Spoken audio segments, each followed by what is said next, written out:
Hare Krishna, everyone. Welcome back to our conversation with Dr. Radhika Priya Prasannatma. Welcome, Radhika. Hare Krishna. Hare Krishna. So this is going to be part 2 of our pregnancy talk. So hopefully you heard the first one where we discussed most of the essential background about understanding the body and the mind and the connection according to Ayurveda.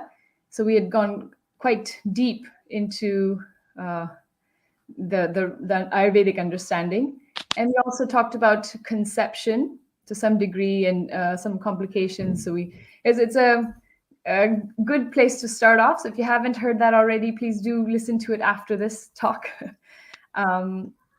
Today we will be focusing on antenatal and postpartum care.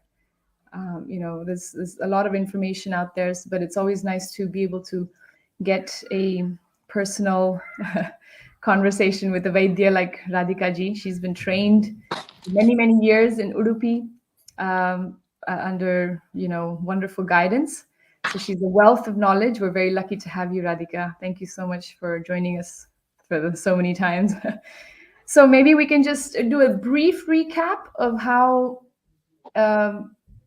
conception happens, and then what is the best kind of mindset, diet to go into the pregnancy. Maybe we just do a brief recap of that. Can you hear me? Sorry, I think I lost you. Can you hear me? I can hear you. You can hear? Okay, that thing happened again because of the someone calling. The no call. Problem. Okay, hold on. Let me just leave and come back. Just 1 second, please. I can hear you fine. Can you not hear me? Oh, we lost her. Okay, so no problem. Last time we had discussed that the Shukra Dhatu, it gets developed after 7 layers.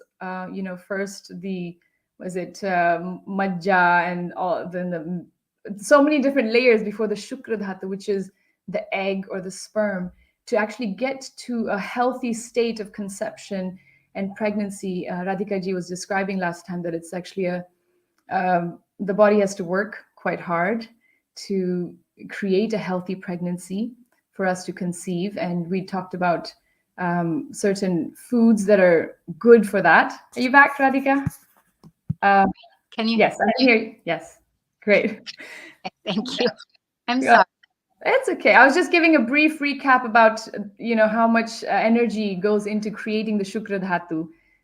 Briefly, we touched on that and how we could prepare ourselves, men and women, to conceive a healthy child and go into it.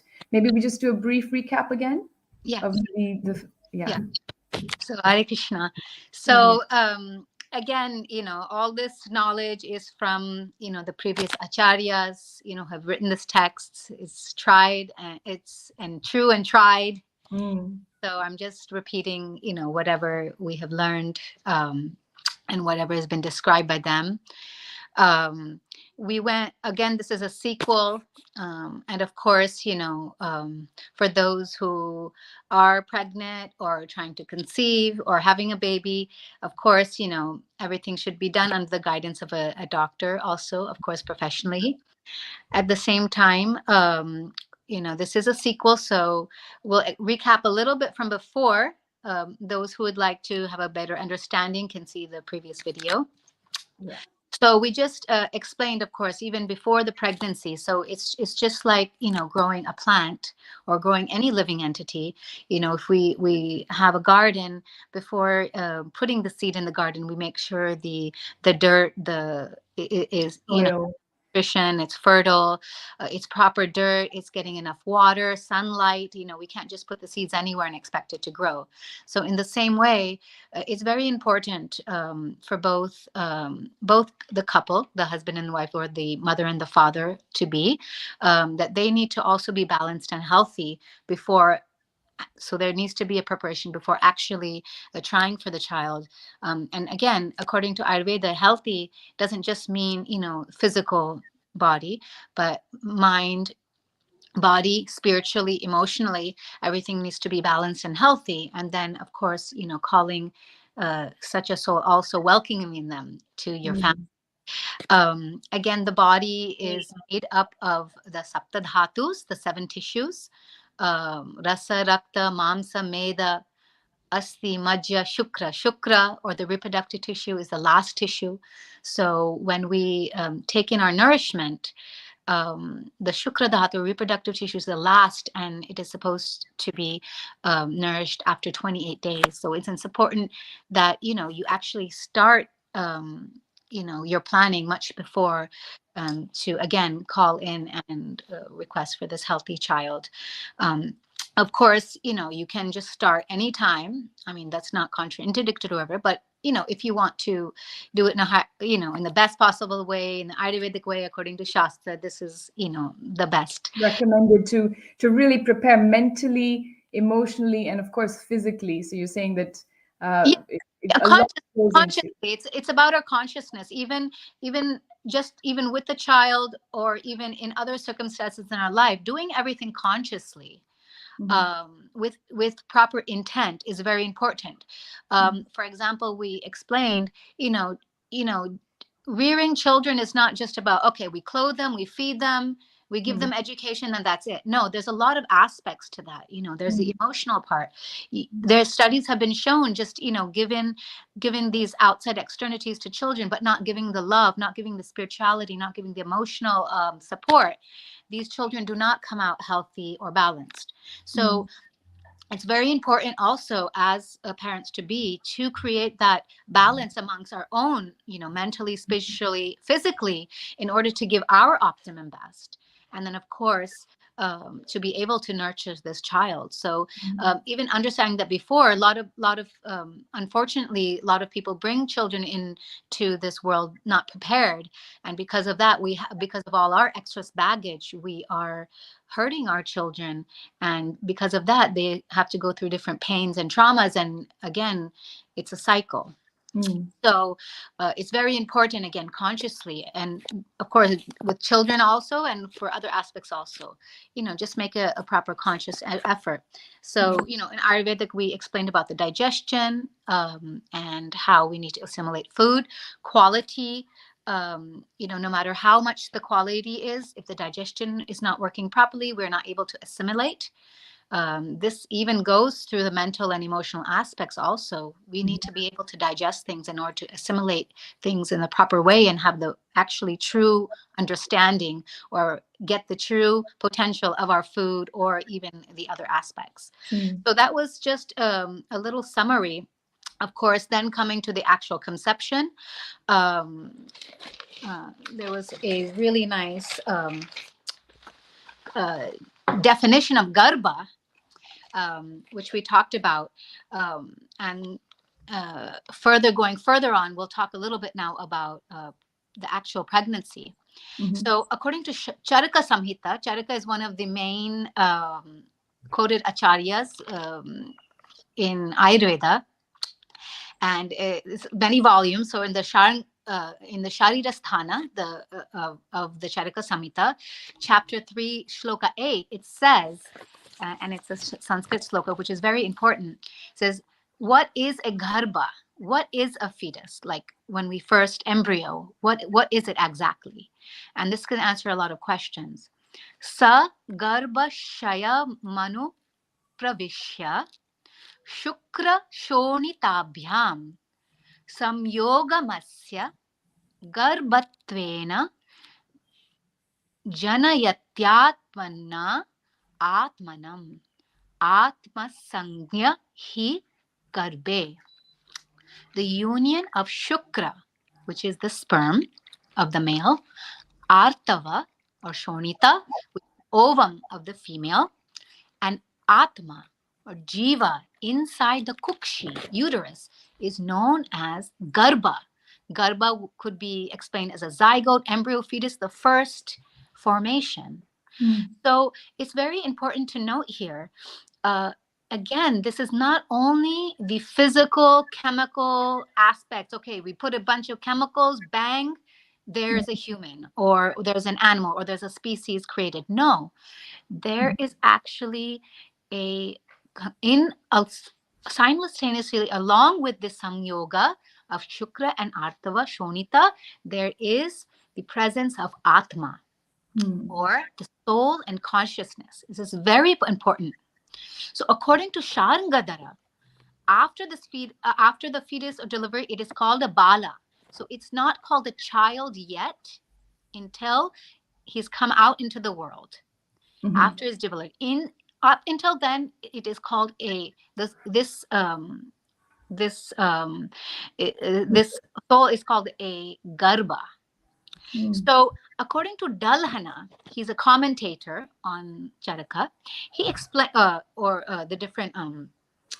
different books, the presence of chetana, consciousness, and the garbha remains alive till delivery. Absence of the chetana causes degeneration, and it gets putrefied. And the fetus is totally dependent on the mother and does not feel hunger or thirst because it's already provided from the mother. So this is also very important. As long as there is consciousness, as long as there's this chetana, then this garbha is able to grow and grow and grow. As soon as this chetana is gone, it degenerates and putrefies, and it results in either miscarriage, or it gets taken out with the natural excretion of the woman's cycles.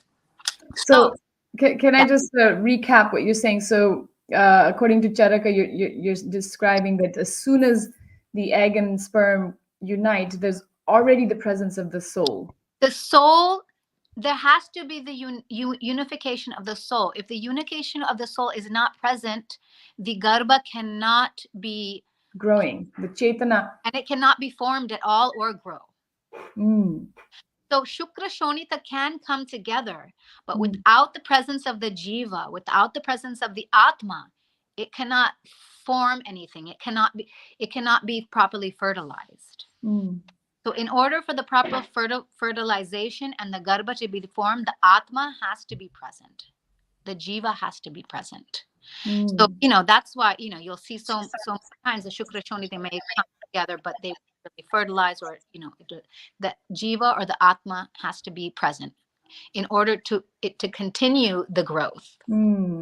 So like a stable growth so sometimes we hear quite often that there's a miscarriage within the first few weeks. Would that be something that maybe it didn't get, maybe the atma wasn't there? It says the presence of chetana remains alive. The absence of chetana causes degeneration. So the atma may be present, but as soon as atma leaves. I can hear you. As soon as the atma is gone, you can hear me, right? Yeah. Okay. Oh, can you say yes again? Oh, I can't hear you now. Oh. But let me just finish the thought, and then I'll have to go back again. Okay. So as soon as the chetana is absent, then it degenerates. So we have it, maybe it be formed, but then the atma leaves. So then again it gets degenerated. A lot of times the atma also leaves because the physical form is not conducive for growth. So the atma is not able to leave, just like when we grow older or too much of a progression of diseased condition. The soul leaves the body. The body's not fit anymore. Right. So in the same way, in the garbha also. So I'm just going to leave because I can't hear you right now for a second, and I'll be right back. Thank you. Okay. Thank you for watching. If you have any questions, please do put them in the comments, and we'll try to answer them. Iceberg Prabhu from, I think this is a YouTube one, is saying that the jiva enters in the 7th month according to Garbha Upanishad, as well as Garud Puran. It's opposite to what you're saying. Yeah, we are not the experts. She's just quoting Charaka and Ayurveda texts that she's reading. So we're not the experts here, but this is what is written in the text that she's reading as well. I'll ask her when she comes back, but there are many different descriptions. Clearly, if there's no chetana and there's no soul, it's hard for me to fathom how it can grow. Obviously, there's many different descriptions, but what I take from this is that for the Chetana, for the consciousness, for the Garbha to grow, it's absolutely essential that there is a Atma. But we'll get back to her. Thank you very much. There's many people on here. We're just waiting for her to come back. Oh. Hear me? Okay. Yes, I can. No problem. I'm so sorry. It's okay. So somebody had a question that the jiva enters in the 7th month. That's what's written in the Garbha Upanishad or some other Upanishads. So maybe there's any comment on how they can be different versions of. Sometimes the different commentators say different things. Some say 7 months, some say 5 months, because that's when the buddhi gets, initiated. But according to Dalhana and according to Charaka, that it's not possible to grow without the Atma. The growth can only happen. You cannot have even matter cannot grow because On its own. There's no chetan. Maybe when he's talking about the full-blown consciousness, for example, a tree and a human being has totally different levels of consciousness, but the consciousness is still there. Yes. So a baby before the 7th month, it's not really completely formed the consciousness. It can't really understand, so many things. But as it grows in the 7th consciousness, in the 7th month or after the 5th month, actually, it really understand. Right. Language and different other aspects. So Right. that's more developed at that time. So maybe the person, I can only say that. I cannot say actually.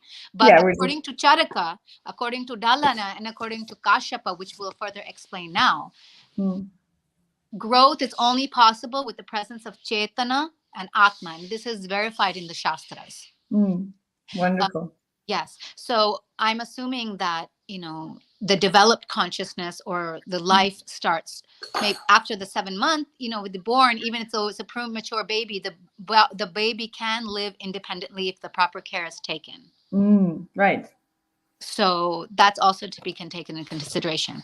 According to Kashyapa, he says, the omnipresent jiva, having qualities of God, simultaneously resigns from the former body and enters into the next one. Thus, it never disassociates from the bija, etc. So it's associated with the bija. Due to its omnipresence, the jiva does not enter randomly in either of the species, but the entry into specific species is guided by the deeds of the previous life. So someone just doesn't randomly enter another family or another person. It's actually very intentional, both from the intention of the parents and the family and the intention and the previous deeds of the child, actually. So that's very, very important to Yes. So again, it's just like, I didn't choose this, I didn't choose that. People they or sometimes we worry, but actually we do have a choice. We do have a choice how we live our life, and we do have a choice how we choose our associations and who we associate with, and our actions. We actually have a big choice. So and it affects our next life. So to keep that in mind, it affects this life, and affects us the choices and the results of this life, and it also affects our next life. So we really have to really go inward and be more conscious of our actions, of our thoughts, of our words, how we are affecting ourselves, how are we affecting other people, how we're affecting the vibrations around us, because that's really determining the karma of what's happening, with our lives. And we have to make a choice. So according to Kashyapa, Charaka, definitely it's a living being as soon as it starts. As soon as there's conception, there's life.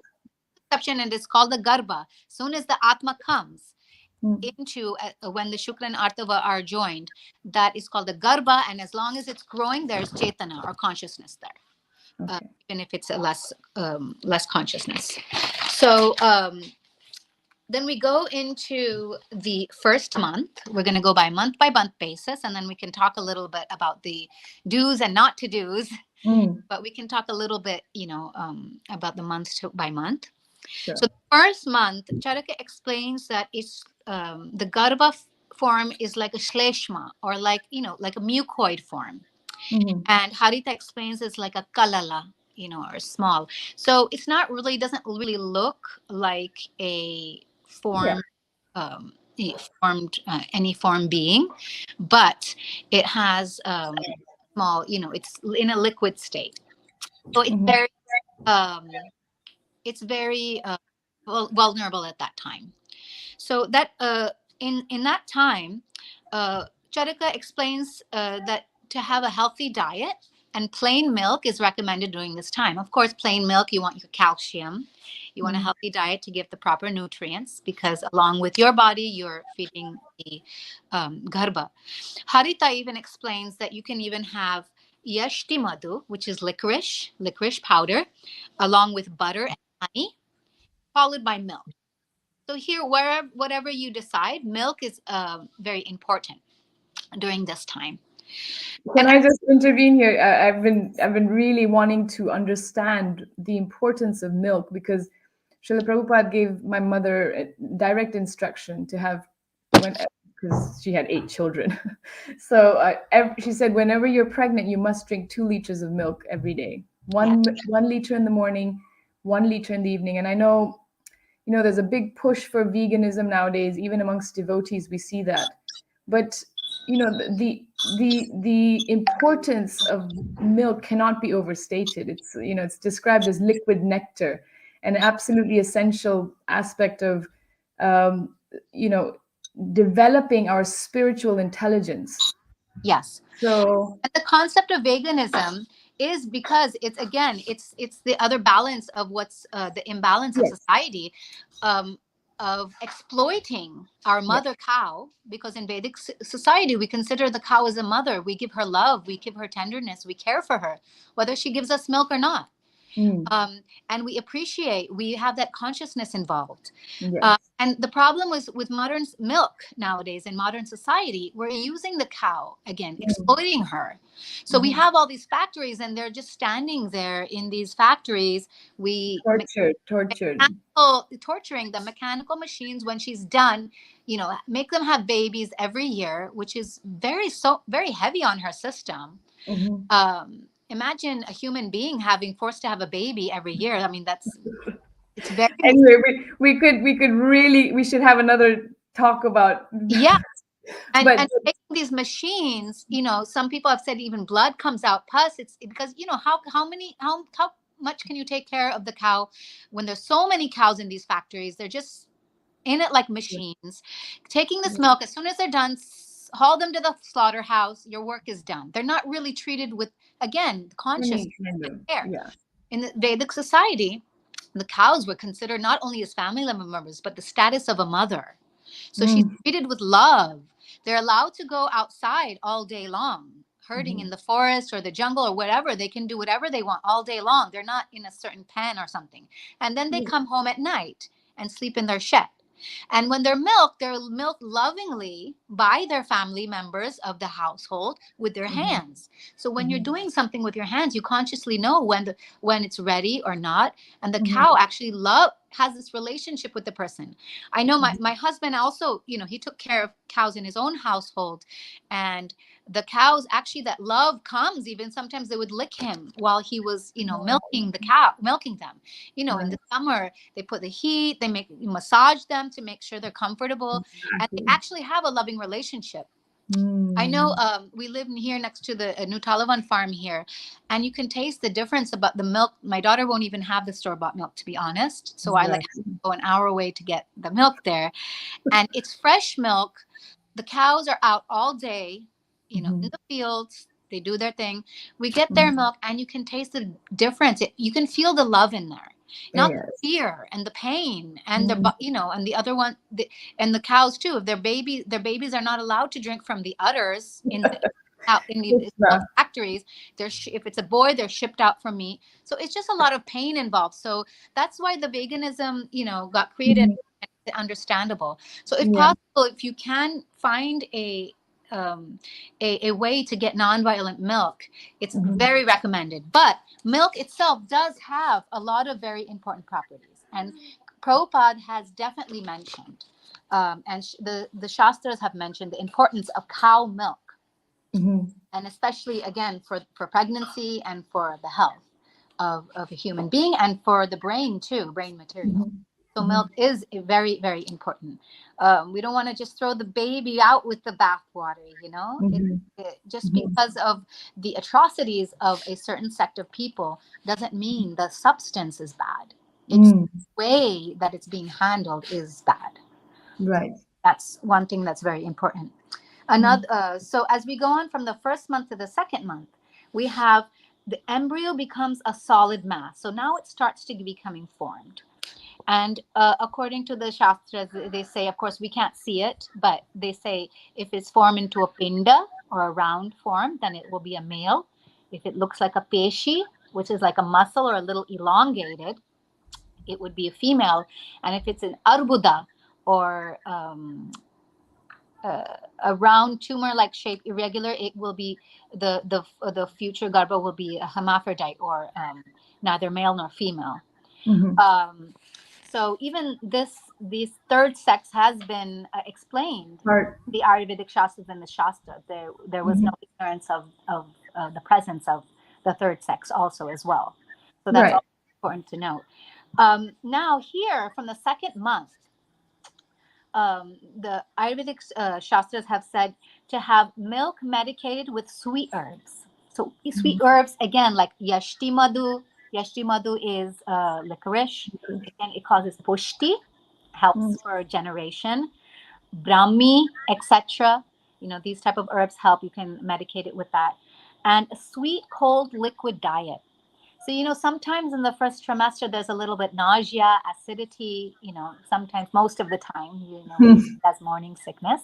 Some people have evening sickness, but usually it's caused due to acidity of the system. So in order to calm that, you know, sweet doesn't mean sugar. Sweet means sweet type of the food. foundation, like a under. Sweet. Rice is considered sweet. Wheat is considered sweet. Vegetables would have a lot of rus, you know, juice is considered sweet.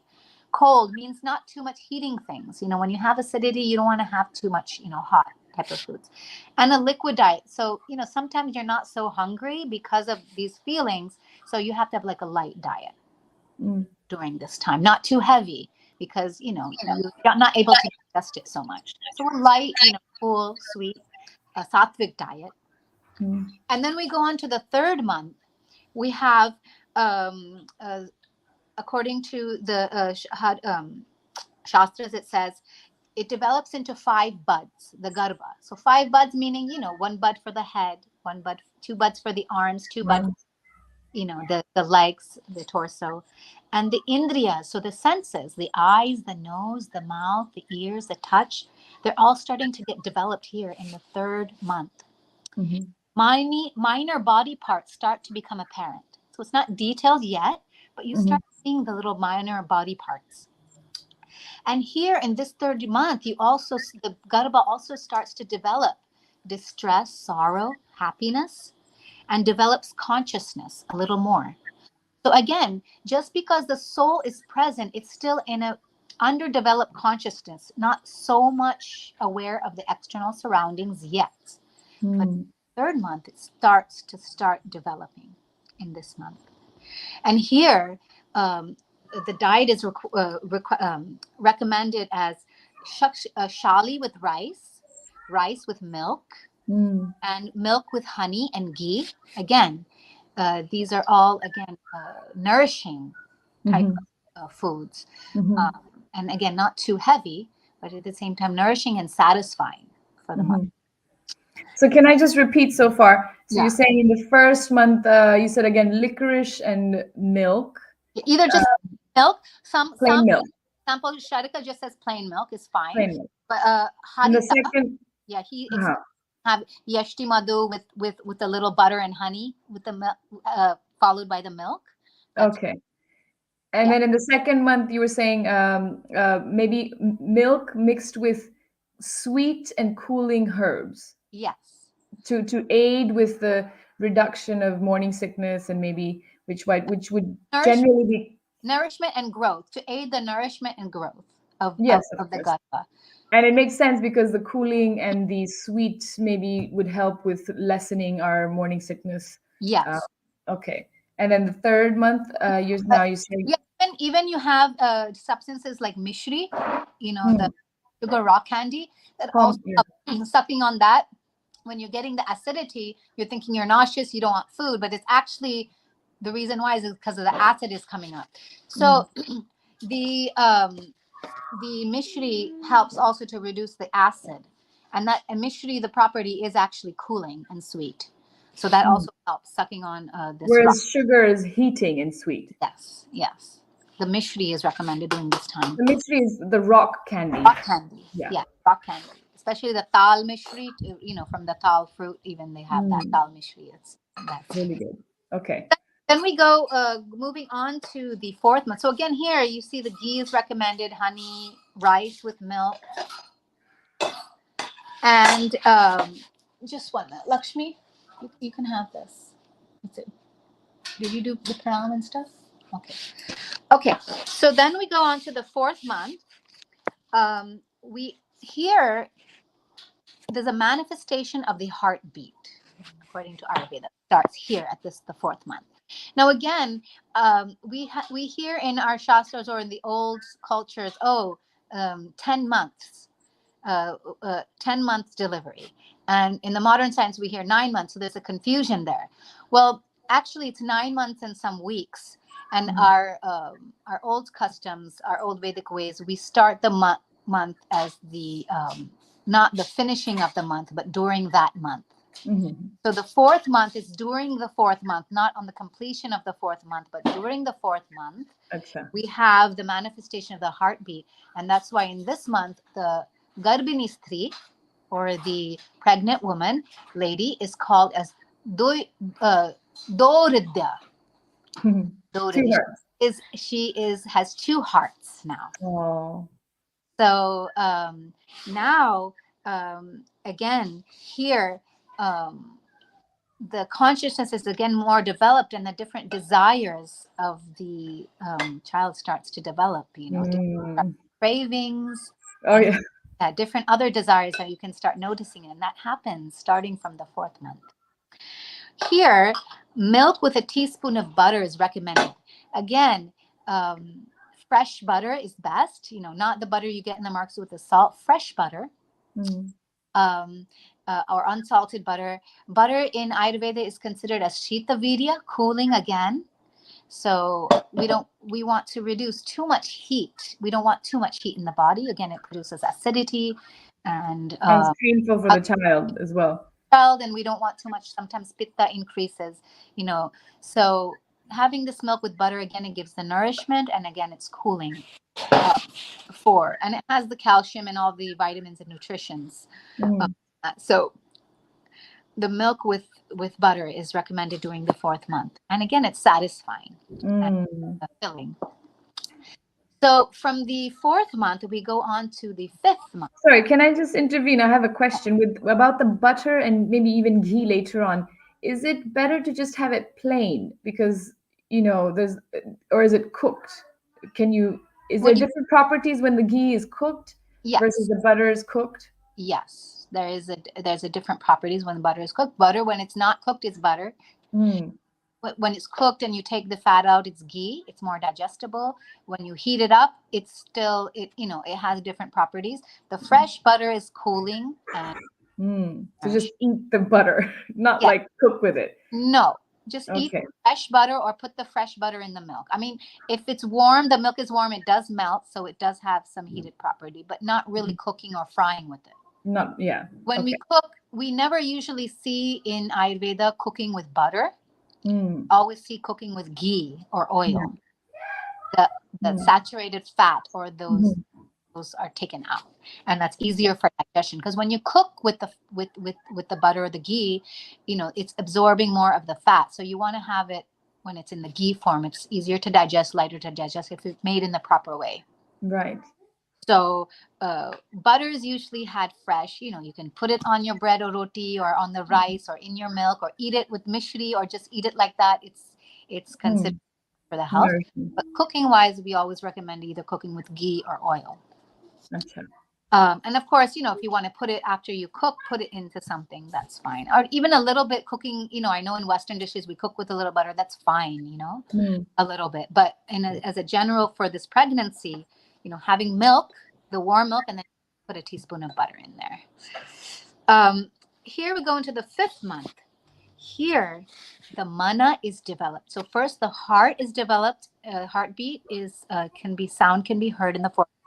And here the mana or the mind is starting to develop here in the 5th month.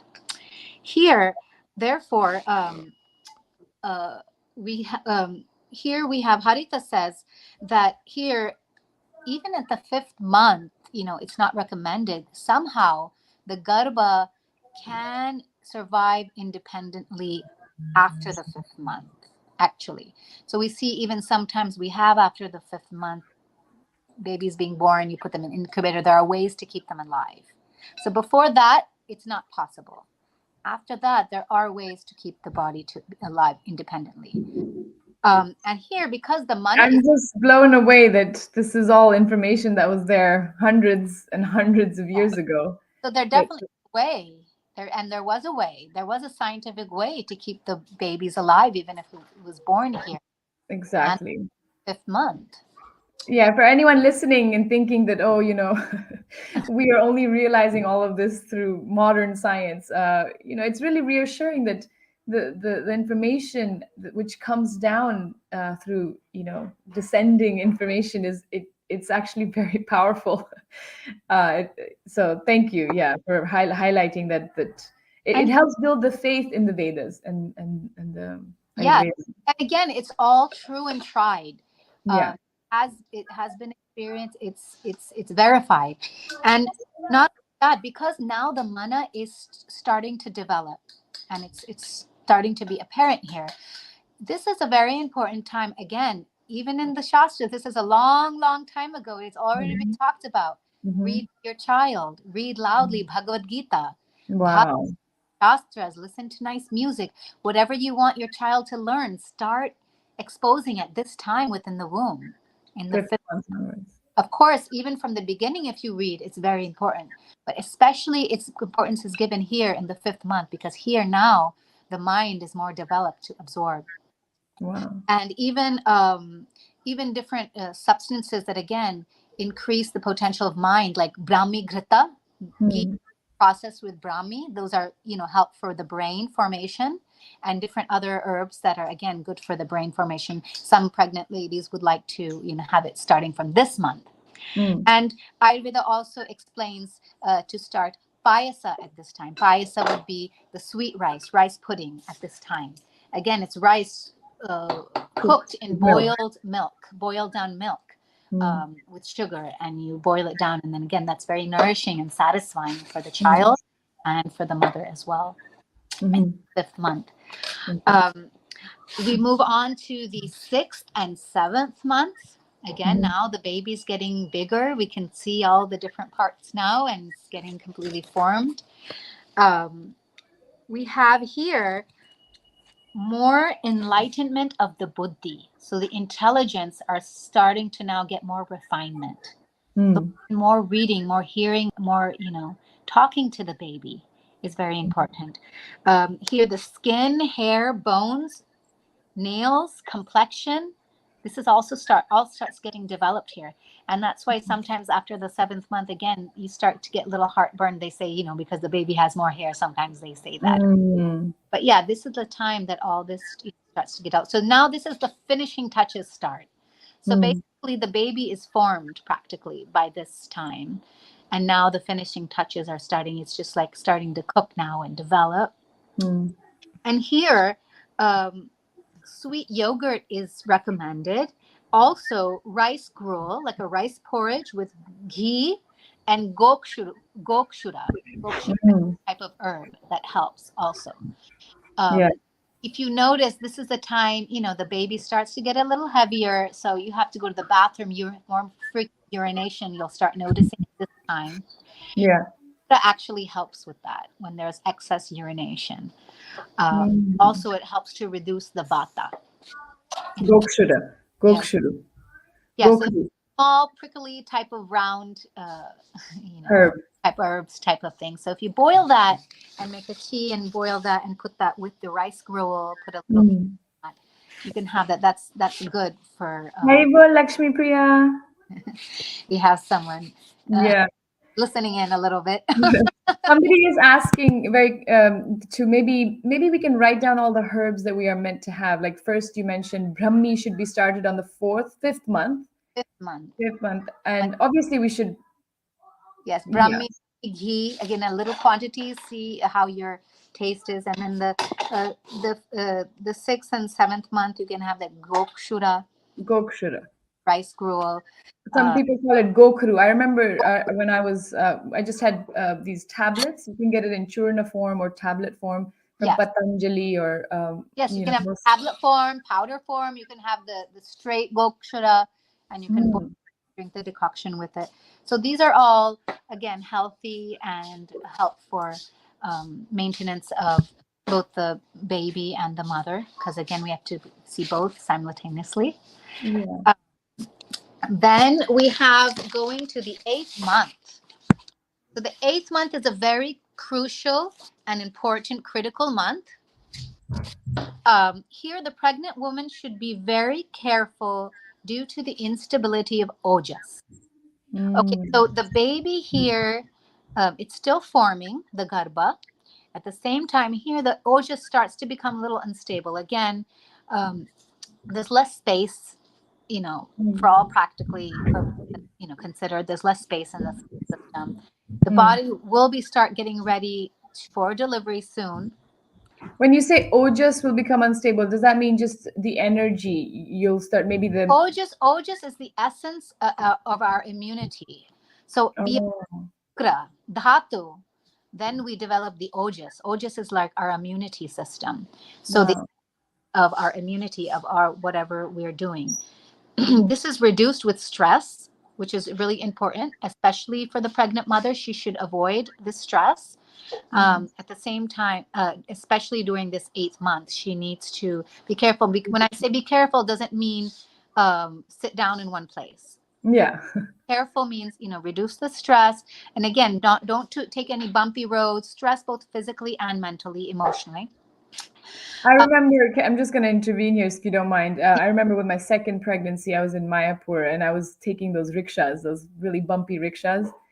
And I remember a lot of the women saying, don't do it. But I was feeling fine. And, you feel. I know you were amazing. I was like, oh my God, you're. No, but I paid the price because I had a prolapse after I gave birth to Adi. And I'm just sharing this because we don't know what the body's really going through, and you think, oh, I'm going to be fine. I'm just going to do this thing, or I'm going to ride a bike when I'm 8 months pregnant, or I'm going to ride the cycle rickshaw. You think, or whatever. You might exercise over the top, but really, if I'm not saying that was the cause for it, but maybe it was a really bumpy ride. So I just wanted to share that. Sometimes we feel we can do things like after the first pregnancy, I just couldn't sit still. I was so excited and I was really young and I didn't want to. You should be active. But like again, before coming to Mayapur Vrindavan, you were not used to these bumpy rickshaw rides, were you? No. So key is whatever you're doing before pregnancy, most of it you can continue during pregnancy if you have a normal pregnancy. Right. But you shouldn't do anything beyond that. New. So those excess rickshaw rides were not your normalcy. Right.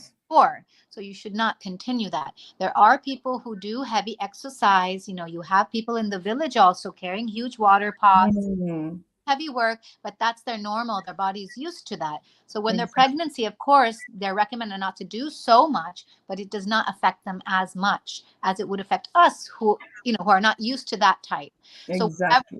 So your activities before, you can continue them during pregnancy. It's not a sick situation, but beyond that, because you have to take extra care. But especially in the 8th month, that's why they say don't travel during the 8th month. Don't do extra things during the 8th month, and you have to take proper precaution during this 8th month, because here there's the instability of ojas, And also it could be due to also there's an increase of vata during the time. Mm. The natural state of vata, because the body is starting to start to preparing for the labor for the next month. Here, unctuous gruel, that means different types of porridges or khichdi and those type of things with a lot of snehana or fat with ghee or oil is recommended. And bastis or different type of oil enemas are recommended during this time because there's a lot of vitiated vata and constipation noticed during this 8th month, which is why there's different other complications. So we have to avoid this constipation, avoid vata during this time. So these are recommended, as well as rice gruel. So these rice porridges with milk and ghee again. Ghee, putting in the milk. Now it's recommended, before it was recommended butter, now is recommended ghee and milk. Because that again helps for the downward flow of the ghee and the milk with the rice porridge, or just even when you have your milk, warm milk with the ghee. That really helps. And this can start from the 8th month itself. So just to the train of thought, every month is milk, as far as I can tell. Every month is milk. Milk is highlighted here for pregnancy. And along with this, when you're noticing a lot of vata, oil application, it can avoid the stretch marks. And it can help, again, to control the vitiated vata by oil application, abhyanga. Again, oil abhyanga massage means not heavy duty. Nothing during pregnancy should be heavy duty. Be done in a mild form, but apply, light massage is very helpful. Again, it helps to calm the mind, it helps for vitiation of vata, and it helps again for the normal health of the system. Wonderful. Could you take this question from Priya? Yes, sure. What if you are vegan? Okay, if you are vegan, then look for the vegan options. We do recommend, Ayurveda does recommend milk.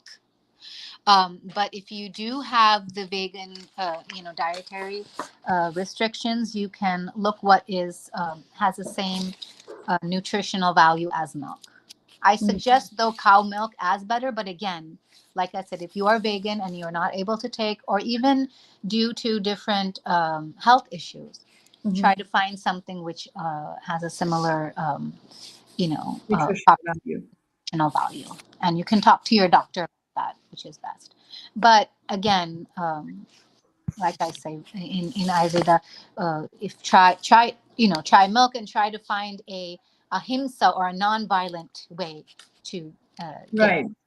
There are sayings in our shastras that beg, borrow, or steal, but have ghee, have milk, because it's given such an importance in developing our consciousness and developing our intelligence.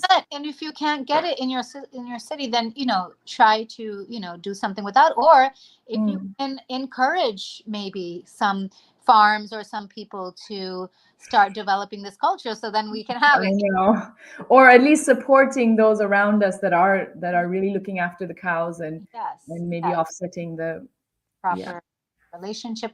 Again, our Vedic society, creating that consciousness and the proper relationship with everyone, respecting every part of our society was very, very important. Not use and throw society, disposal society. Dispose, exactly.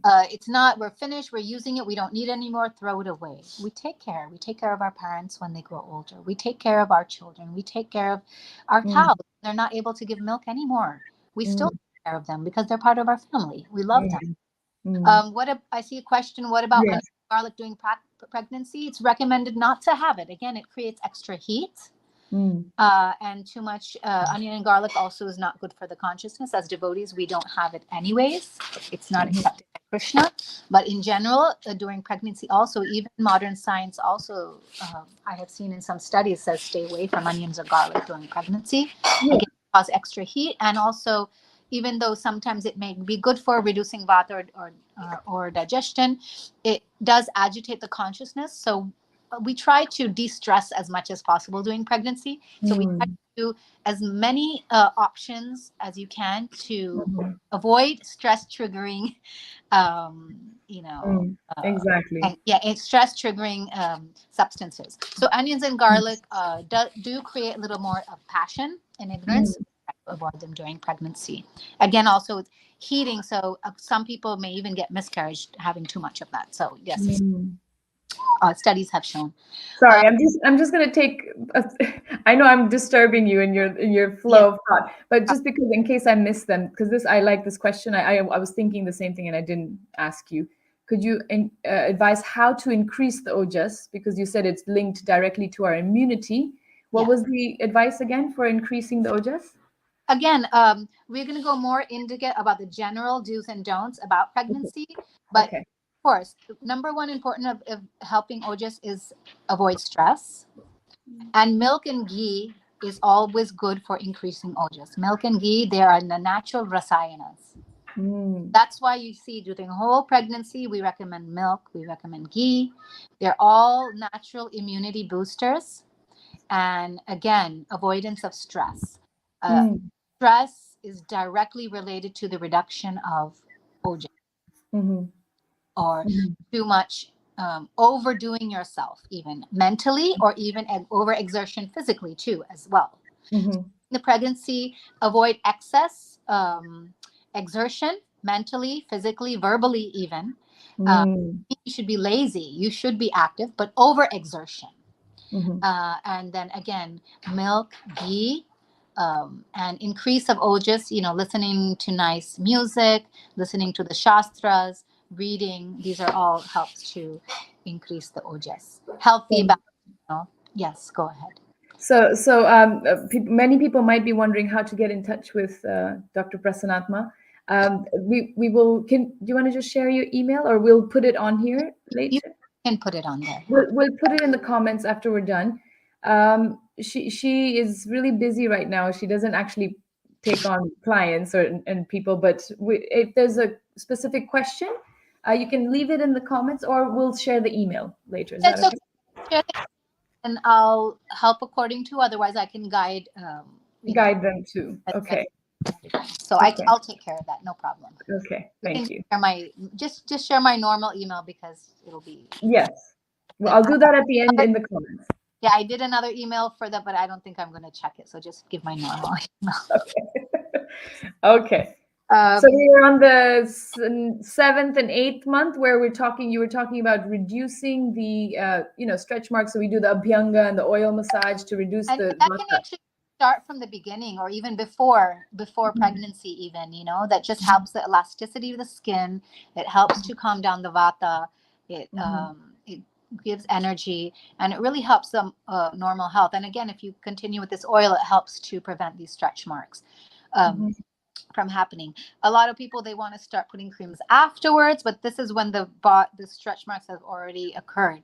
So the key is to start already making your body, the skin, the elasticity, increase that, and the snehana or the unctuousness of the skin before the stretch marks actually occur. Then we go from the 8th month, we move on to the 9th month, which is, the baby should be fully formed now. And here, rice gruel, so the, rice porridge or khichdi or something with ghee is recommended again. It's going to help for the downward flow. Here, snigdha bhasti, so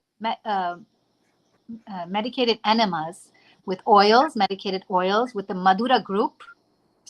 So the Madura group of herbs like bala tela or kshira bala tela, it's called. You can get this oil. You can make a vaginal tampon with that out of cotton. You soak this, and you can start that from the 9th month onwards.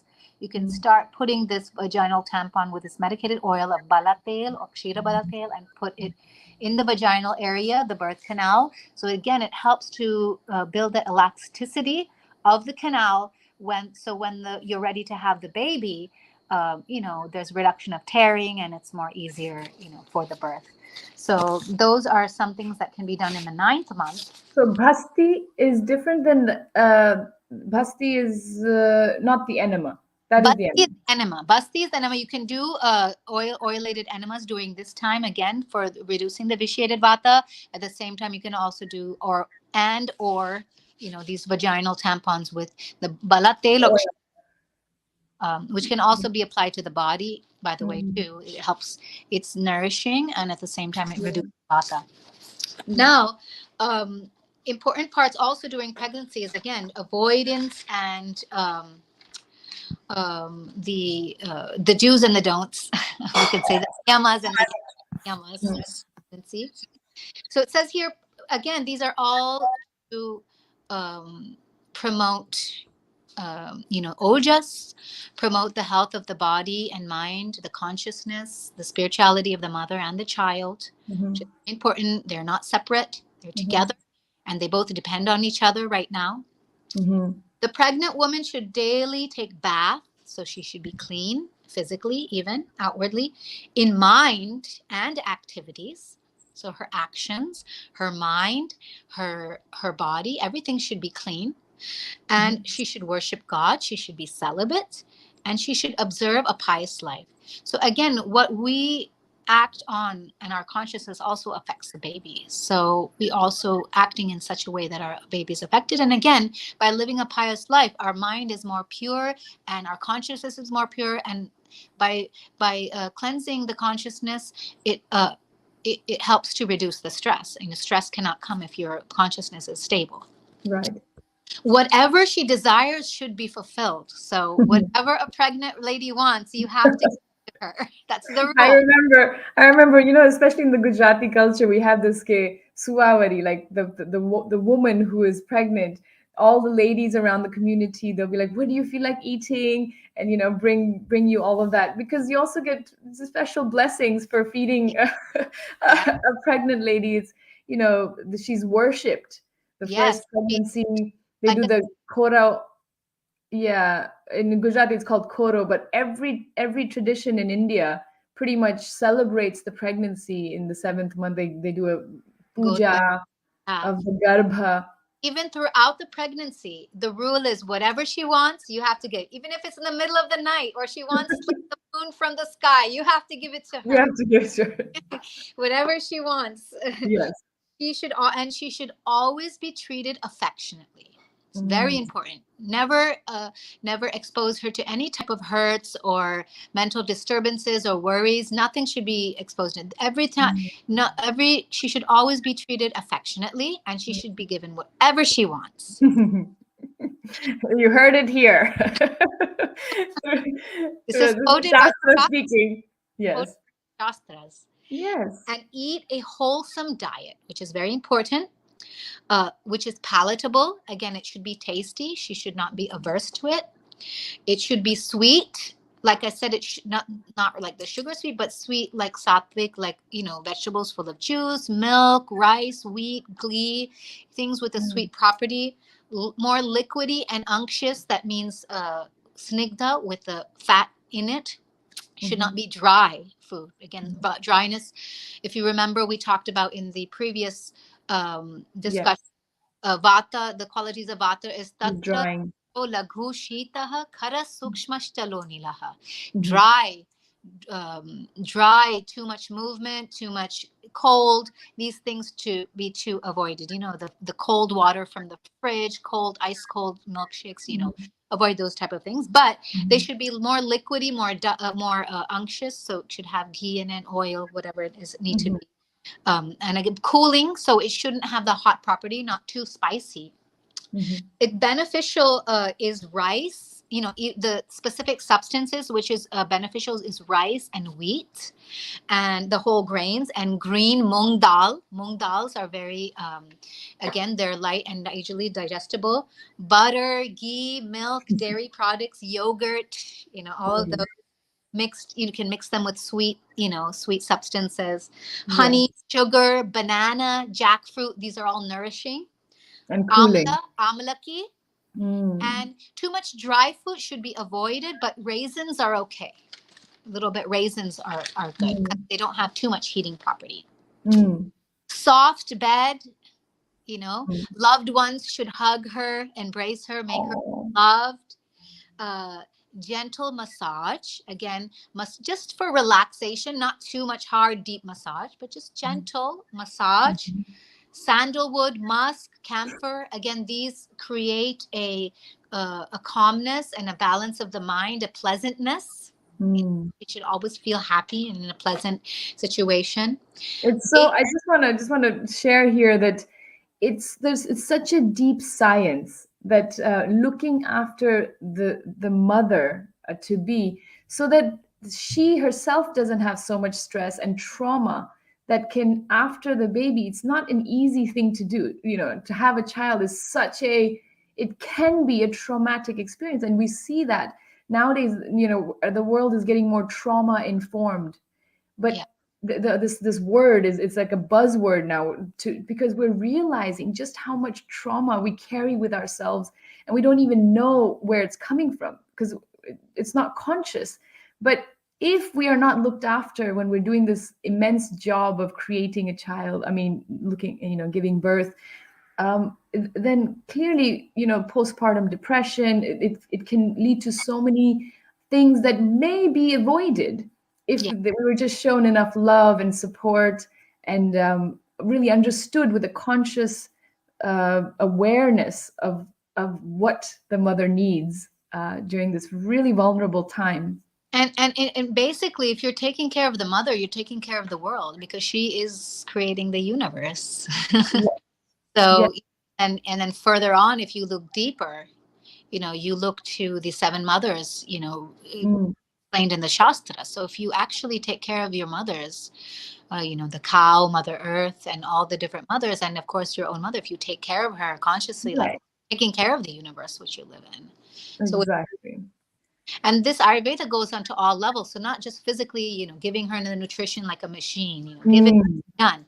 It's going on all levels, even Mm. to the fact of bathing with fragrant substances in the water. So even the bathing, it should have that, like Pleasing, supportive, loving. aromatherapy, Mm. it's, Mm. and now they're starting, It's it's a a thing now, thing. aromatherapy. But this has always been stated in Vedic times. Yes. You have herbs like ushita, rose, Mm. sandalwood, that Mhm. you've given this in the bath to create, that pleasantness.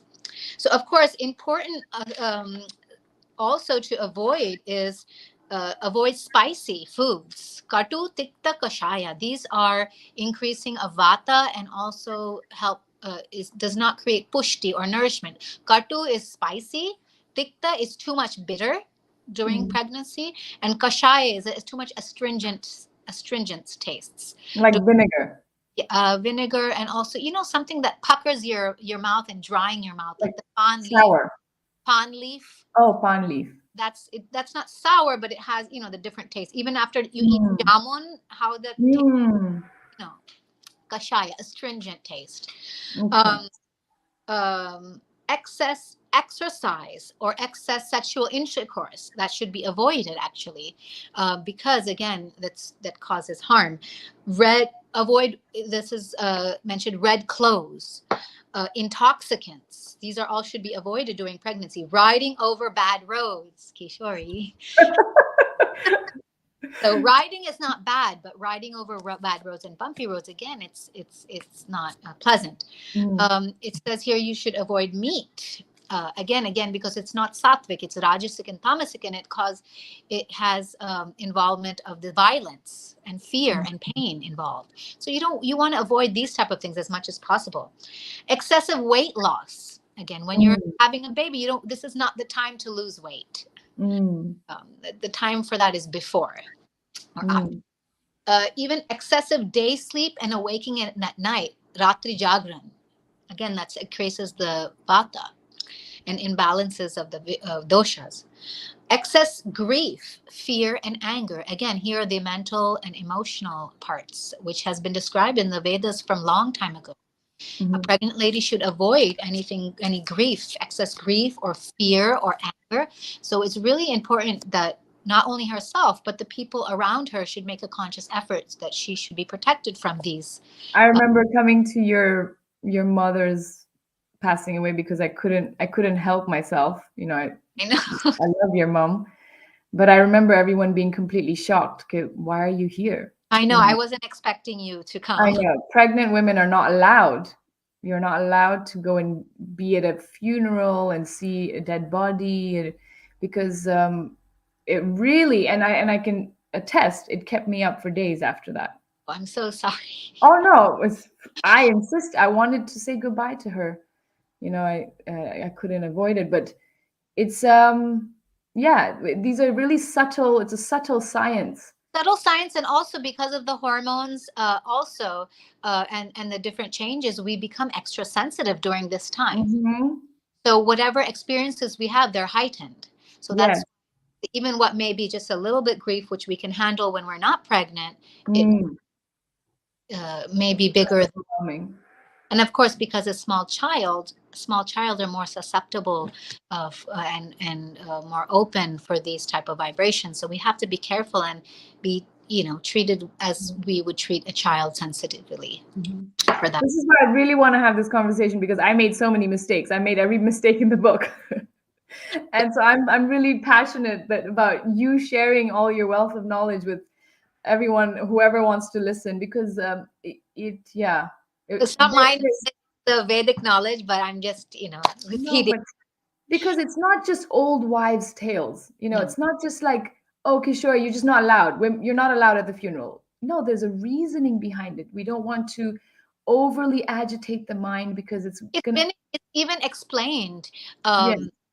In the Vedic stories and Shastras that, when Aristasura came to fight Krishna, the fear was so much within the resident of Vrindavan that the gopis who were pregnant were miscarried. Krishna. And even, sometimes when a demon was born, or a demon, they were exercising their sadistic activities, generally the women were miscarrying. So this fear and grief and pain, it causes extreme situations like that. So therefore, as much as possible, and that's why crematoriums and all those, of course, there's other reasons too, subtle reasons and vibrations and subtle bodies and things, but also due to the fear or grief or sadness associated, a pregnant woman should be kept away from that, because she should always be kept in a very happy situation at that time, and that affects the baby. Studies have shown when a mother who is under stress, a pregnant woman, and under a lot of pain and grief, it really affects even the growth of the child, both mentally and. So it's very important to try as much as possible to keep in a healthy and happy atmosphere, not only herself, but the family members or friends around the pregnant lady, and avoid this grief, fear, anger, and negative thoughts. Squatting is also considered to be avoided during this time, because squatting helps in the downward flow, so too much squatting is avoided. Suppressing the urges, the physical urges. Now in Ayurveda, we have 13 urges that we should never suppress, and especially when you're pregnant, but in general, you should never suppress your physical urges. The physical urges are hunger, thirst, tears, yawning, sneezing, coughing, different urges like these: passing stool, passing urine, passing gas, burping, belching, vomiting. Is that why we so comfortably burp in India? When I came to the West, I'm like, oh yeah, no one burps in the West.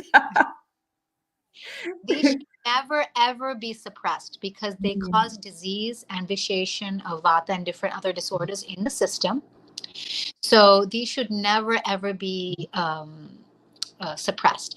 But on the other hand, and this is not mentioned here, but Ayurveda always says control the mental urges and never control the physical urges. So the natural urges which occur, let them happen. Mental urges such as kam, krodh, lobh, anger, lust, greed, all of these we should control our mind from. Otherwise, affect our body. But the physical urges, there's 13 of them. And then, one day if people are interested, we can go into detail with that. That's like a whole class in its own. But we can go that later. But these urges are natural urges, like a woman has to go to the bathroom many times. And a very wrong activity which people do many times is when they're pregnant, they have to go so many times, they're tired of going. You should ever control that, because you have to go to the bathroom. Don't control your thirst. People are like, okay, I don't want to drink enough water because I keep having to go to the bathroom. But Like, don't not drink the water because you're gonna have to go to the toilet. Don't dehydrate yourself. Yeah, Yeah. that also causes other complications like not getting enough hydration even for you or the baby. At the same time, even the amniotic fluid, it will not be nourished enough. So you need to drink a lot of water, even if you have to go to the bathroom. Don't control your urination. You have to go. And all, other urges like that. Avoid going to lonely places, crematoriums, cemeteries. Again, these are associated with sadness, with grief, with negative feelings. At the same time, different subtle bodies hang around that area. Pregnant women are more susceptible for these, so we should avoid them. Avoid talking loudly. So not too much talking or talking loudly, gentle. Again, avoid fatigue, avoid eating stale food. So food should be fresh because you want to be healthy, right? Avoid food that's hard to digest. Avoid fasting. A pregnant woman is exempt from fasting. She doesn't need to fast at this time. This is an important discussion because, it's when I was pregnant, I'd still try to do Ekadashi sometimes, and many times I've realized I just can't do it. I would get of course, many devotees do, and my mother always did it. So I thought, well, your body. Have to do it. If you have to see your body, if you're able to fast in such a way you eat, but you eat like non-grains, that's fine. Yeah. But if you're seeing your body is even not able to be, fasting is. Yeah. So I'm just going to say that I did stop doing Ekadashi. And to make it fair, your baby is less than 7 or 8 years, which is in Shastras that say under the age of 7 or 8, your child does not have to fast Ekadashi. But if you're able to do it, of course, then you should. Like either with fruits or with non-grains, you can continue, but not full fast. It's never. Well, like me, if you start getting intense headaches and you literally can't. Exactly. Function, and it's contraindicated. Even too much excitement is too. Be calm, happy, but calm and gentle. Looking into a well, they say it has negative effects. Sleeping in a supine position. Even in modern science, they say it's not good to sleep on your back too much when you're pregnant. It's good to sleep, especially on your left side is the best, optimum for digestion. Shodhana, too much cleansing or detox procedures. This is not the time for cleansing or detox. This is a time for nourishment. So avoid these type of procedures. And up to the 8th month, you should have no enemas. If you start having enemas, again, to reduce the vata, it should be from the 8th month onwards. So that's one thing to consider. According to Kashyapa, you should also avoid the eclipse. And this is also in many cultures, as well as Vedic society. A woman should not be outside during an eclipse, a pregnant lady. You can perform prayers during this time. It's considered as inauspicious, and they have different ultraviolet rays, which are harmful. Even modern science have said that's why we're not allowed to see eclipse even with our normal eyes. Not normal eyes. We all have normal eyes, but naked eyes. Yeah. Seeing the moon in Krishna Paksh. So they say a woman, actually it's nice to see the moon, but when the moon is getting smaller towards Amavasya, full moon to Amavasya, a pregnant woman should avoid looking at the moon too much. She should avoid not giving proper respect to guests or giving problems. So if a guest comes, again, not to avoid conflict, disturb the mind. We should avoid excess weights, which again, even in modern science, not carrying too much heavy weights when you're pregnant. Excessive laughing or trauma. Of course, laughing is good, but excess that causes pressure on your stomach or abdomen area. Or use of cold water or garlic or onion, which, is the answer to someone has asked. So too much cold water also is not recommended, and onions or garlic is contraindicated. So so from that now we've finished the pregnancy, we can go a little quick explanation of delivery. In Ayurvedic, we've talked about how they didn't have hospitals. Again, Ayurvedic never considers pregnancies as a sick condition as a hospital. She's actually a separate house should be constructed for her. That's according to Vedic Shastra. Or a separate room is given especially for her when she's in her 9th month, and she moves there during her 9th month. So when she is actually pregnant, she doesn't have to go anywhere. The Of course, Prasuti Griha. Yeah, in like modern life, that's just the ideal. Modern society, this is impossible because we need, help. But if possible, if you can have help as a home delivery, that's the best. So you don't have to, have that anxiety of going somewhere while you're in delivery. Um, and in that separate house, it should be peaceful, and everything that she's required should be provided there. When you enter, you should enter that house in the beginning of the ninth month, so that she's ready whenever she's time for her birth. You the feet here after from the ninth month, the fetus gets lowered. Again, it's still called the garbha. And here at the beginning time, when you're about to deliver, you will have a discharge called a show, and labor pain and dilation will start. On the onset of labor pain, it is recommended to sit on a soft cushion or on the ground, encircled with women who are encouraging her. Important. So again, she should have this group of encouragement and support, which is very important. I've heard horror stories in India about nurses shouting at the ladies when they're screaming. But at this time we need gentle and encouraging women to encourage her for giving her baby. Well, not just in India. Here, a friend of mine, she was told to go back. She's like in severe labor pains, and because she hadn't dilated enough, the hospital said, "No, no, you go back. You're not ready." So, in her state of complete, labor pains, she had to go back home, and of course, baby came, and she had him on her doorstep. Her husband had to deliver. So it's not just in India. This is in the UK. This happens because they're so tight. In America, my baby was ready to come out, and the nurses were telling me to push the baby back in because the doctor was late coming. What? So, anyways, there are also good instances and very helpful instances, but generally, if you can be in a conducive place with women encouraging and who know what they're doing, give an oil massage. Again, this helps with the downward flow of vata. Warm water bath is indicated when the labor pains start. Again, that helps reduce the pain. Rice gruel till full. So you should fill yourself with light, rice porridge or khichdi or milk with rice. Pasta. Yeah. Again, that helps easy digestion, and it helps to give you energy. A lot of times in modern science, the doctors tell you not to eat before because they want to prepare for your C-section. When you're under operation, they you should be empty stomach by nil. So they want to avoid that, and they do that. But what happens is you're low on energy. So here we actually say when you start on the onset of labor pains, you should eat, because afterwards you're in full labor. You're not going to be able to eat. But you do need the energy. In between contractions, you can smell cardamom or an herb called vacha or chitra, etc. That helps again. It helps to reduce the nausea, and it helps again to the downward flow of the vata. Gentle massage with warm oil over flanks, back, sacrum, thighs, and to bring the baby down. So, we have this group of ladies around, they're helping to massage. The woman giving birth should not be worried about anything else. She should just concentrate and meditate. It's a meditation on bringing the baby down, and that massage is there to help in a downward position.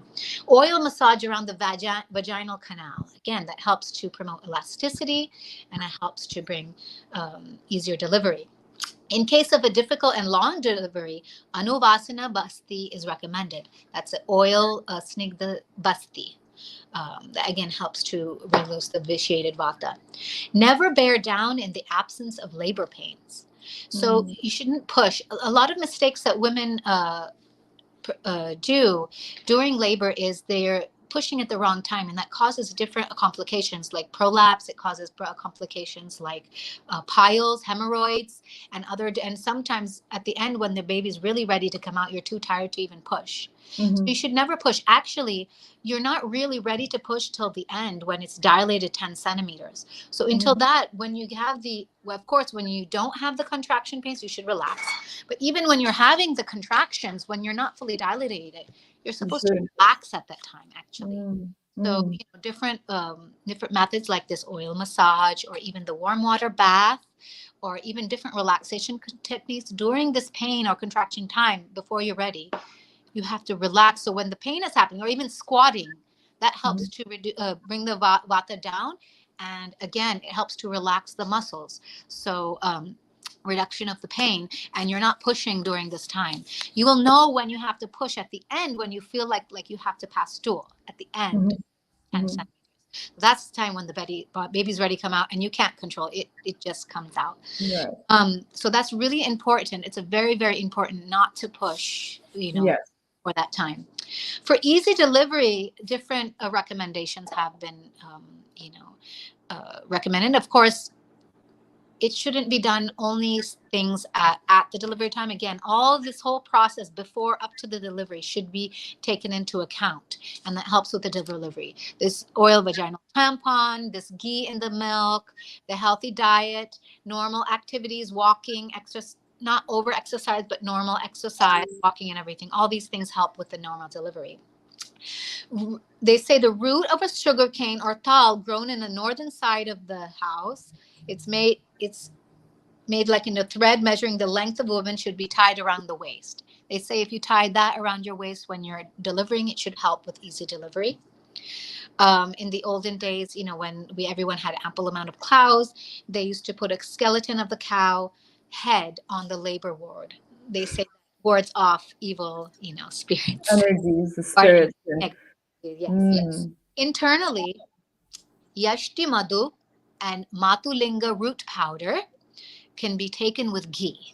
If you take that internally, so that Yashti Madhu, again, that's licorice powder with another herb called Matulinga, that can be taken with ghee, and that helps with if there's a hard time with the delivery, helps with easy delivery.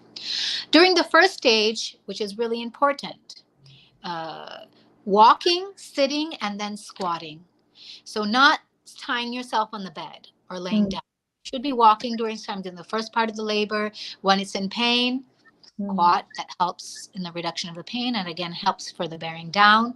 You can sit sometimes in between contractions. And at the last stage, squatting or lying down. Sometimes you can lie down on your left side or squatting. These all help for the delivery of the baby. After the baby is delivered, there's a delivery of the placenta, and the baby is not considered, everything is not considered done until the placenta is delivered, which is very, very important. Right. Now we have a small part of the sutika to finish this off. Sutika is a postpartum lady, a person who is postpartum, and she's not called a sutika until the placenta has delivered. So as soon as the placenta is delivered, she's known as sutika, or a postpartum lady. A Sutika Kala, according to Sushruta and Vagbata, the time of Sutika is 1.5 months. So like we have in the normal modern science, Sutak. Sutika Kala, according to Kashyapa, it's 6 months. So she should. Oh, wow. And according to Bhava Prakash, 4 months. So different according to different times. At least 6 months should be observed. And again, up to 6 months, even modern science, people are saying the uterus is not completely normal, so you shouldn't be lifting weights and all those things. So at least in moderately, you should reduce kind of Akala, at least 1.5 weeks, up to 6 months if you can observe. So during this time, you should have. Sorry, did you say 1.5 weeks? 1.5 months. I'm sorry. Sorry, that's okay. So 1.5 months. So you're saying between 6 weeks minimum to 6 months, you recommend to observe sutika, the sutak, meaning like you really just look after yourself. Care of yourself, get your self back into normal, bond with your baby, and that's your first importance and nothing else. Everyone should take care of you.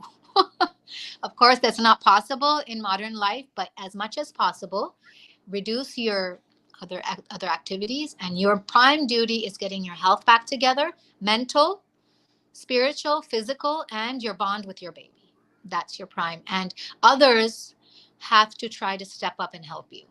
Very, very important. Minimum 6 weeks, and that's intense, one. And slowly you can start normal activities, but other people should come in and pitch in and help and try. That's the thing. I mean, one of the main issues I find, at least in the Western society that we live in now, is it's so hard to ask for help. Nobody feels comfortable asking for help because we don't have that culture anymore. We don't have the culture, and the options are not there because everyone's so busy. Everyone's so busy, and so it's that's why it remains a traumatic experience, because we're not getting enough time away from work.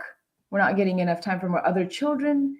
So possible even from the pregnancy stage, or like again preparation stage, even before conception, if we can start to try to arrange something. I know like in the West they have something called the meal train. Everyone yeah.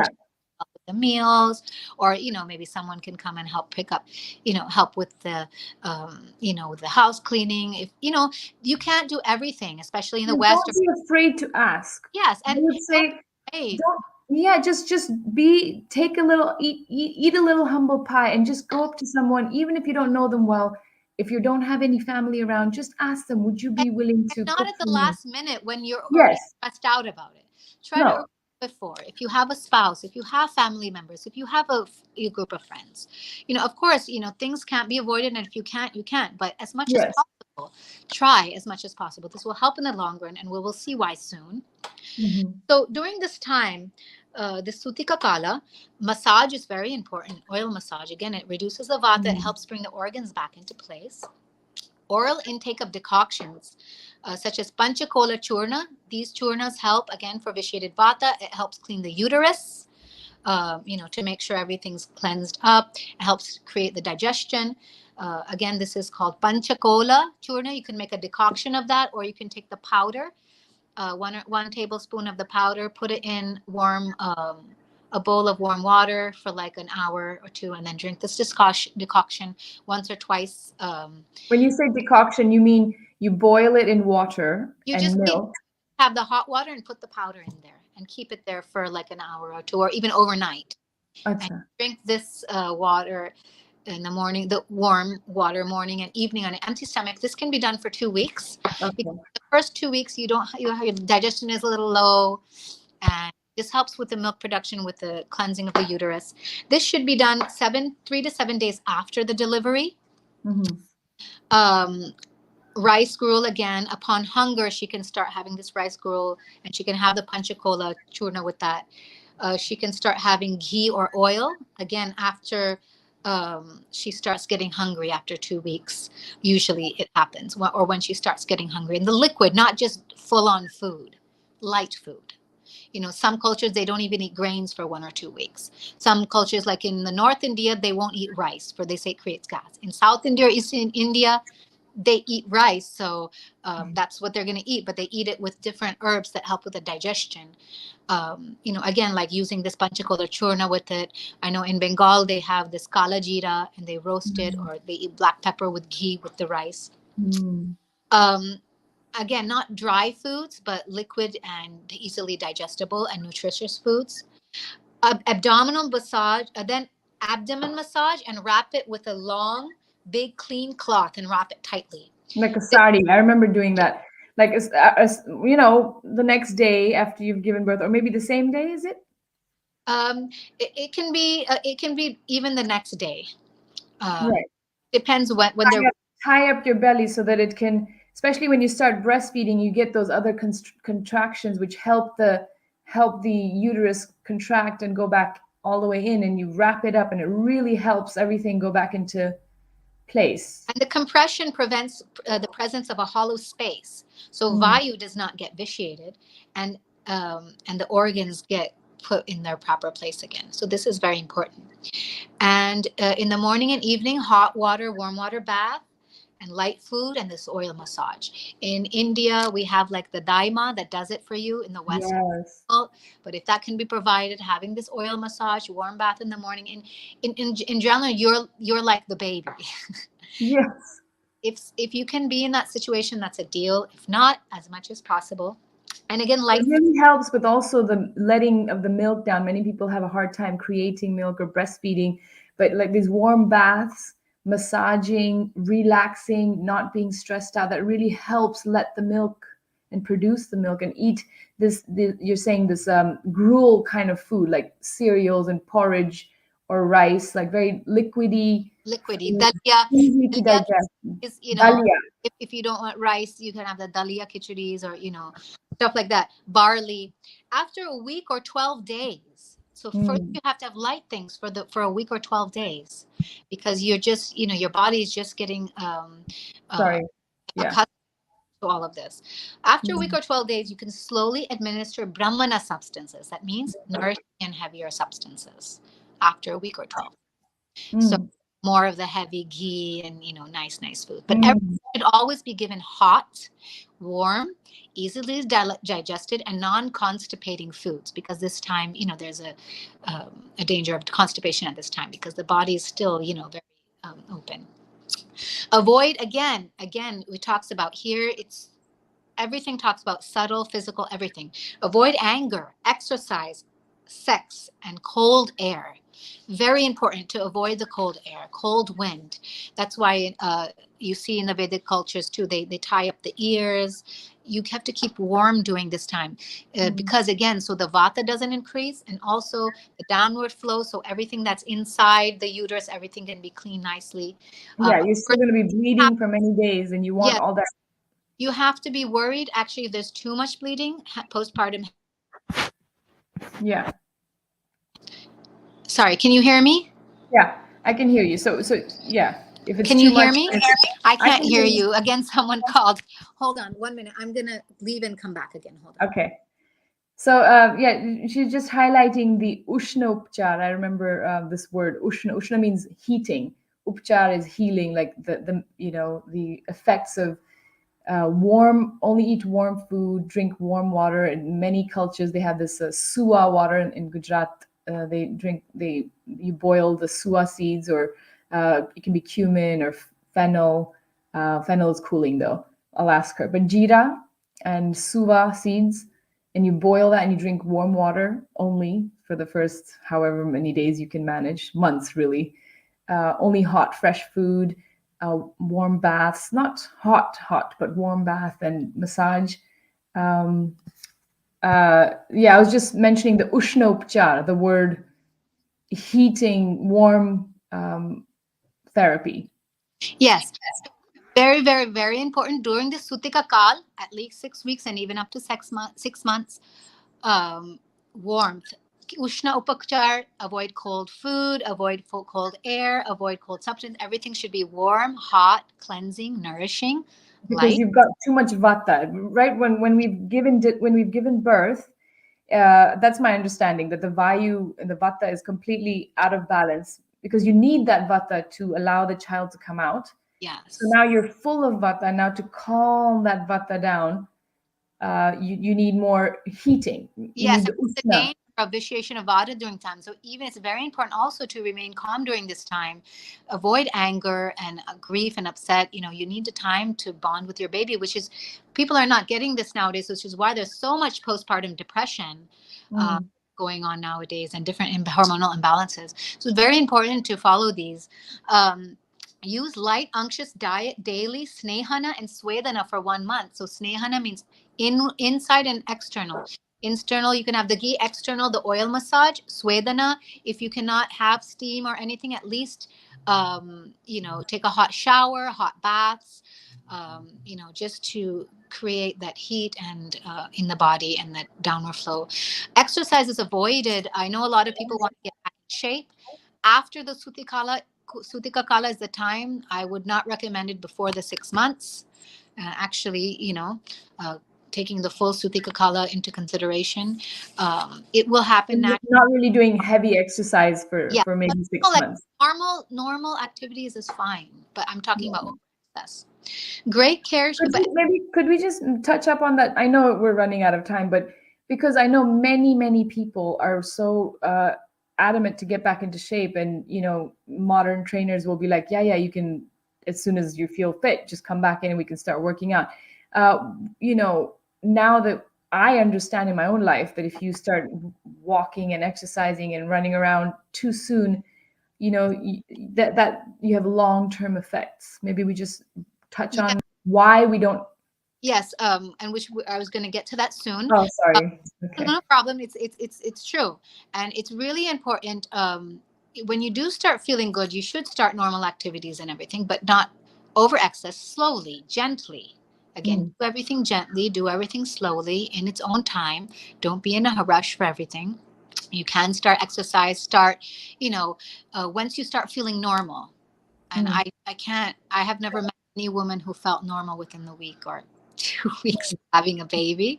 But once you start normal, first start with your normal activities, preferably 6 weeks. Minimum. 6 weeks minimum. Then you can start doing normal activities. Then when you start feeling normal with the normal activities, start slow exercises like walking, or, those type of things. And then slowly. Maybe yoga? Someone's asking when can you start yoga? Especially after the bleeding has stopped, not before the bleeding has stopped. Again, gentle, ease into everything. Don't just start. And then, because, hopefully you'll be able to give breast milk. You need to make sure that you. It's again, okay. Calls. Can you hear me? Should we wait for the doctor? Should the doctor wait for 10 minutes before cutting the umbilical cord? I can only speak from what we did. We definitely waited for a few minutes. I don't know, I'll ask her how long exactly, but definitely not cutting it immediately because there's still a deep connection and you wait till, I guess, the blood flow eases up. There's many reasons given why we wait a little bit before we cut the umbilical cord, but all my deliveries were at home, so, the last 3 were, so we could choose, but obviously we also don't wait too long. Okay. Sorry, I've just taken a question about them. I'm so sorry. Hopefully I've got my computer into thing. So anyways, it's very important to be, again, the whole pregnancy is very important. Can you hear me? Okay. So just 1 second. Okay. Great care should be taken during this time because disease produced during this time is difficult to cure or become incurable, which is very, very important. Oh, wow. Very, very important. So, a lot of times, okay, I've had my baby, I've done my job, now I can just go into my normal life. No, at least for the 6 weeks, if you can, up to 6 months, ease into everything, mental, physical, everything, and your bond with your baby. Take care. Notice any other irregularities or imbalances. Try to take care of them at this time, because this is a very crucial time. If you have problems during this time, it's difficult to become cure or incurable, according to the Vedic Shastras. The key is Vata Hara, so Vata reducing, Ahar Vihar, activities and food, and Aushadhi and herbs. So this is the key during this Sutika Kala time. Very, very important. So I think that's enough for, for today. I mean, it's a lot of information, which we talked about.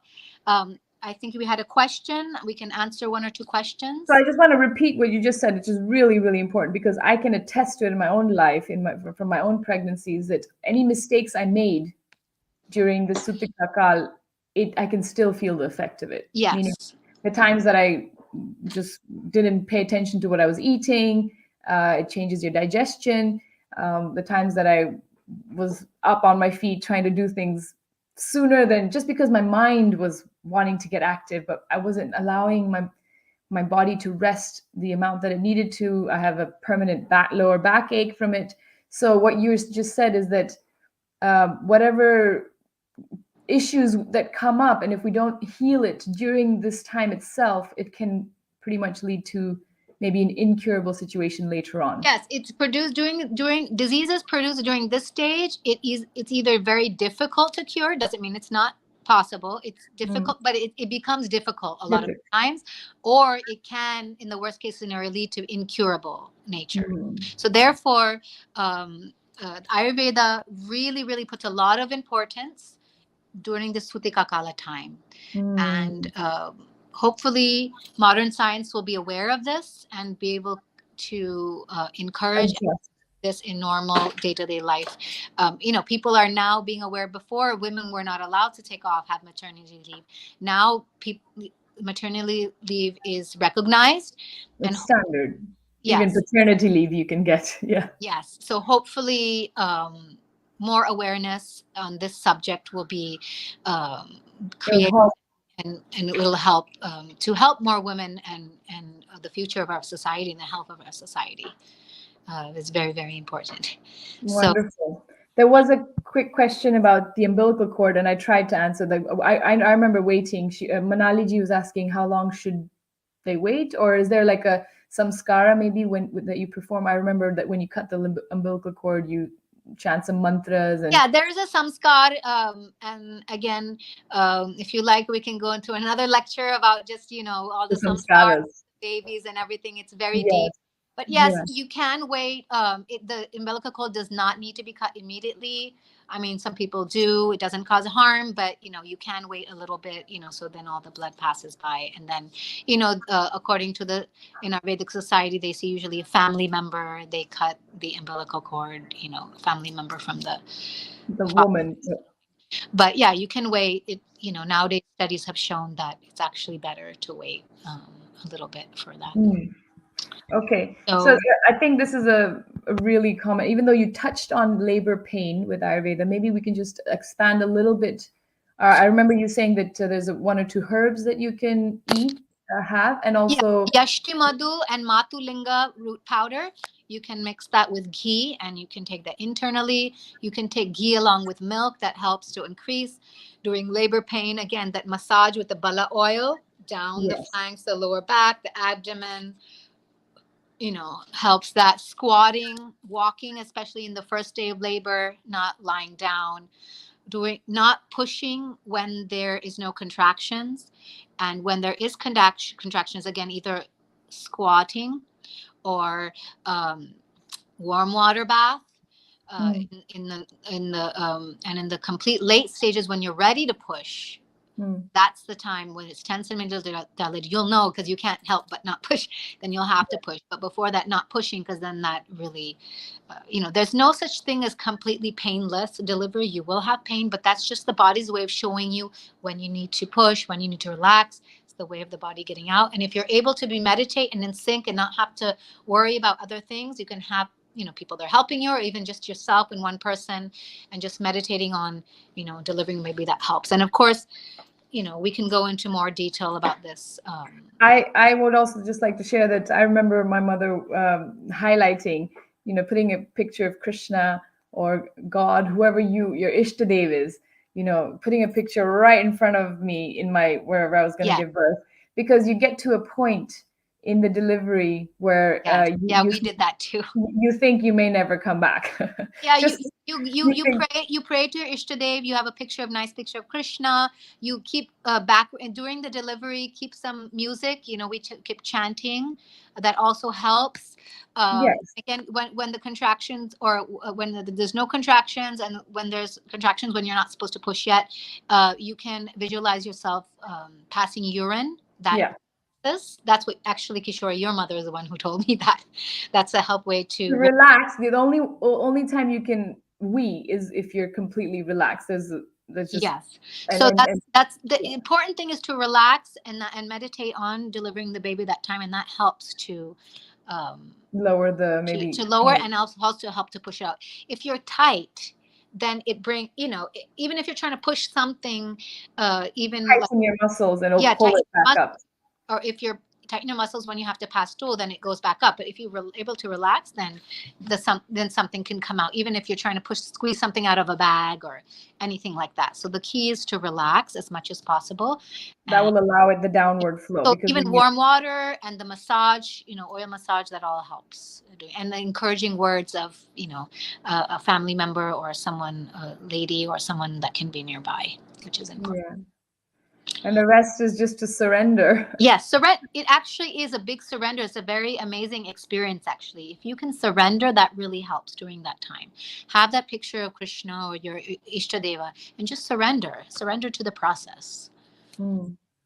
That's to the magic that's going to unfold. It's a lot of pain, but then on the other side, what you're going to receive in return, the reward is worth it. You have to have that mindset, that positive mindset, that the reward is worth it. And it's going to be such a wonderful time that then the pain there's a perspective on it. It becomes manageable. Exactly. There is a few more questions, but I think maybe should we take one last one? It will take one last one. Okay. I'm pregnant with one. I have one child and pregnant again. How do you manage? You want to take that? Can you hear You me? can take that. You Oh, have a lot of children. oh, okay. Well, basically, it's just a learning curve, right? When you have the first child, you think, "Oh my God, how I'm going to manage," and when the second child comes, you learn. Krishna gives you the energy. Krishna gives you the intelligence. It's something that you never think you can do, but you end up doing it. I think the more surrendered we become in that moment and more willing to learn, the more we are willing to learn that, okay, I don't have all this figured out. I'm not in control. I'm going to surrender. And the faster and the easier the lessons are. That's my experience after four. Because it does get exponentially harder in one sense, the more children you have, but in some sense, it gets exponentially easier. So because there's already a child there and you have so many experiences, you already know that what the baby needs. The second one is much easier because, right, we already know what the body is going to go through. We know how to look after a baby. So in that sense, it's much easier. But yes, some things will be difficult, like dealing with the emotions of this toddler. They're feeling jealous and they're feeling left out. But if we can just manage that expectation, make sure that the husband is involved and everyone else is giving a lot of love and attention to the one that's already there. Create a lot of time for that older one as well. Not a lot, but meaningful connection with the older child. Meaning, even if it's just 10 minutes twice a day, where you've just spent on that older child, to make him or her feel very loved, very valued. Then there may not be so much jealousy but there is no two ways about it. We're gonna have to just go through it, and we you're stronger for it at the end. Later, at the end of the day, you get stronger, and you just learn to manage your time better. I think I've come to appreciate the value of time. Now every minute of my day is accounted for in some sense, because if I don't manage that, then it becomes overwhelming, not just for me. That overwhelming sensation is passed down to the children, and then they respond with more tantrums. And when a child is overwhelmed, they can't control that. So it's all a matter of managing our own expectations, our time, and maybe just being a bit more prepared. Sorry, I don't know if you want to add anything to that. No, that was perfect. That was perfect. Oh, Krishna, far from. Okay, I think. Someone Priya has asked a few questions about home birth and water birth. Do you want to share something? Maybe is there anything about water birth? Well, you went through that, so you can explain. Yeah, but does Ayurveda have Wait, anything to say about Ayurveda doesn't talk about water birth. It talks about in the first part of delivery, warm water bath. It does explain in the first part of the delivery, not at the right? Yeah, I mean, nowadays you have birthing pools, which maybe didn't exist, back in the day, or maybe it's not recommended. I don't know. But I did have three water births. No, I tried for three water births, but two of them ended up being water births, and one of them came too fast. I couldn't even have enough time to fill up the pool. Um, my experience I mean, I had my children in India, so the hospital there was the first. Raman was born in a hospital, and I was a bit traumatized. It was all really intense, and yeah. So the next three were at home, and it's just for me personally, it was night and day. The difference between a hospital feeling and the home birth was really apparent. And of course, once you've had that, I would recommend, maybe it's if your first time, you know, consult your doctor, see how your own situation is. I definitely wouldn't say it's for everyone. I'm more of a, maybe a risk taker, I guess. I'm not a fearful person. People are like, well, what if something happens? Well, the hospital is just 5-10 minutes away, and things can happen anywhere. It can happen in a hospital. So there has to be that sense of you can't be doing that with fear. If you're really worried, I don't recommend it. But if you're okay with it, In the then they have licensed people who give birth at home, and they're always yeah, in touch with like a hospital or a doctor just in case. Usually, right. So you have so that even, connection. yeah, even if you have a home birth in a place like India, you can make sure someone is experienced. Don't Yeah, go. and I would go to the nearest Even in hospital. I Ayurveda would, always explains, always have experienced ladies who of know. course. And then, of course, you can have an emergency backup just in case. Right. So I would go and get registered at the hospital, even in India, and make sure that you know exactly where you're going to go. So plan B should be solid. And then the home birth can be really peaceful with the help that you need and loving people. You're just like you're saying, very encouraging, knowledgeable, experienced women around you. But it's a real for me. There's no what's the word? The surrender is the name of the game. Like Yes. there's no two ways about it. We're Yeah. gonna have to learn to just surrender to motherhood and really accept. If once we invite that acceptance into our life, the experience can be something completely different. It can become magical. Definitely. Okay. Okay. Thank you. That's almost coming up to 2 hours. Thank you all for listening. Please do share this with your friends and family if they are going through it, because you know we can all give birth. We can. It can just be done without really knowing the science behind it, like I did, the first time, or we can really be empowered with the knowledge. Krishna says, actually, we can liberate ourselves through that knowledge. It can really transform our experience. So. Uh, Please do share this with anyone who is thinking about having children or is pregnant or is going through this, because yeah, I think it's so vital that we have this information. Thank you all. Thank you, Priyaji. Thank you. And we will thank you, Thank you. Radhika. We'll have you back soon. Hare Krishna to everyone. Hare